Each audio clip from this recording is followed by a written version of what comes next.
Pas grand-chose. J'ai surtout le sentiment qu'on l'a pas joué ce match. Voilà, au-delà des deux classes d'écart qu'il y a entre Metz et nous, j'ai pas reconnu mon équipe ce soir sur la globalité du match. Excusez-moi. On a fait une première mi-temps en demi-teinte, voilà, avec un manque d'agressivité, manque de qualité technique, manque de conviction, de détermination. Et puis la deuxième mi-temps était pire, où là c'était le néant, c'était une véritable purge. Et forcément, quand il y a la qualité en face, à un moment donné, on est sanctionné, ce qui s'est passé, sans que Metz ait besoin de trop accélérer. Voilà, ce qui m'emmerde le plus, c'est notre résignation sur la deuxième mi-temps. Le sentiment qu'il y avait une fatalité et qu'on ait été incapable de s'y opposer. Donc là, c'est embêtant pour la suite surtout, parce qu'on est quand même une équipe qui joue sa survie, j'ai envie de le rappeler, et qu'on ait un manque de qualité sur un match ou une mi-temps, ça peut arriver, mais des déterminations, c'est pas possible.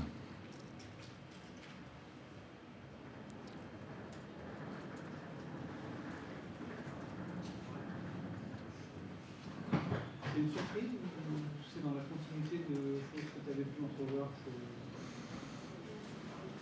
C'est la deuxième fois qu'on faillit en deuxième mi-temps, après le match de Niort. Je ne sais pas si c'est un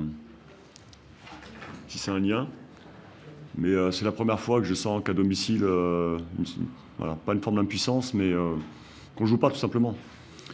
On l'a pas joué, et quand on a essayé de le jouer, on a déjoué. Voilà. Donc à l'arrivée, il ne reste pas grand-chose. Et forcément, contre une équipe comme Metz, qui a besoin de ça au départ, parce qu'il y a beaucoup de qualité dans toutes ses lignes, on peut se faire que punir. C'était le cas, mais on ne méritait pas autre chose, forcément, vu ce qu'on a proposé.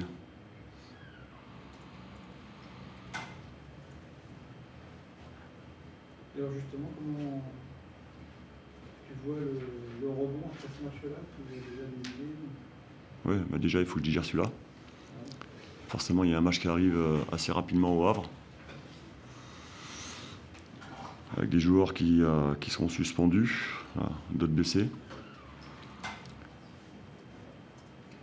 On va trouver les solutions déjà pour que mentalement on y aille faire un vrai match de Ligue 2, comme une équipe qui a besoin de se sauver, qui a besoin de points. Et puis après, on trouvera les solutions pour proposer un 11 de départ qui montre autre chose que ce qu'on a pu montrer ce soir.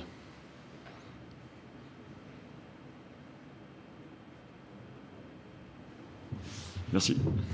Vincent, c'est une victoire logique pour le leader Grenat. Il avait guère tremblé ce soir. Oui, c'est une victoire logique. Je crois que le match était conforme à ce qu'on attendait, ce que le coach avait préparé et ce qu'on a travaillé avec les joueurs cette semaine avec Jean-Marie. Donc, ouais, une belle victoire parce qu'on a su la construire dans la durée, parce qu'on n'a pas su être assez efficace en première période. Mais franchement, voilà, pas grand-chose à reprocher aux joueurs parce que là, franchement, il y a eu vraiment beaucoup de bonnes choses, beaucoup d'occasions, assez peu concédées. Donc, un bilan très positif ce soir.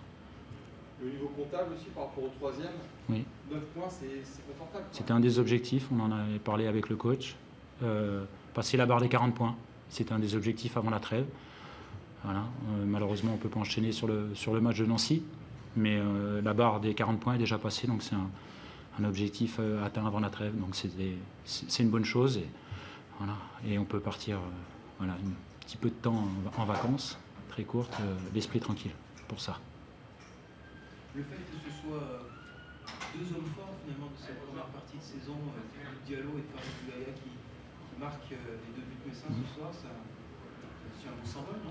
Oui, ce sont des garçons qui sont habitués à faire la différence. Voilà. Farid était remplaçant ce soir, c'est l'histoire de cette semaine, de ce match, par moments c'est d'autres.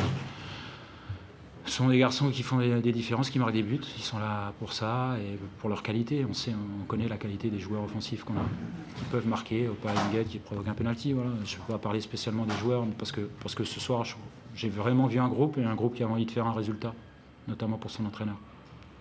Est-ce qu'on peut savoir si vous avez communiqué à la pause avec Frédéric Antonetti? Non, pas à la pause. Non, on a eu cette semaine, on avait échangé, hier encore. Et là, il vient d'envoyer des messages. Je lui avais envoyé un message aussi pendant l'échauffement. Mais non, pas à la pause. Donc depuis la Corse, c'est un entraîneur comblé. Bah, forcément, il a vu et il félicite les joueurs. Voilà. Vous nous confirmez que vous partez un peu plus tôt en vacances que prévu, c'est ça? Bah oui, en fait, on a pris la décision de ne pas continuer l'entraînement comme il n'y avait pas le match de vendredi. Donc les joueurs sont en vacances à partir de ce soir. Et 28 après-midi. Voilà, on reprend plus tôt, ça nous permettra d'avoir 2-3 jours de travail en plus pour bien préparer, parce que les objectifs du club sont élevés. Et voilà, on aura un mois de janvier chargé, autant bien le préparer athlétiquement. Les organismes sont aussi fatigués. Oui, il y a eu beaucoup d'efforts.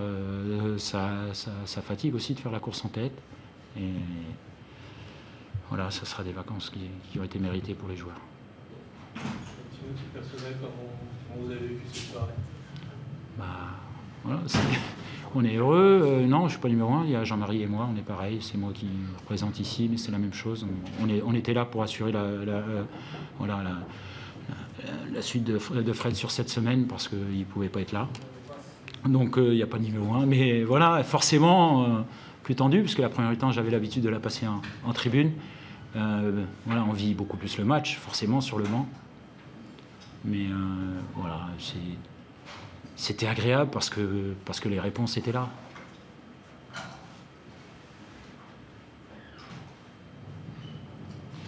C'est bon? Ouais, c'est un peu courte. Plus courte, ça a changé les dates. Mais...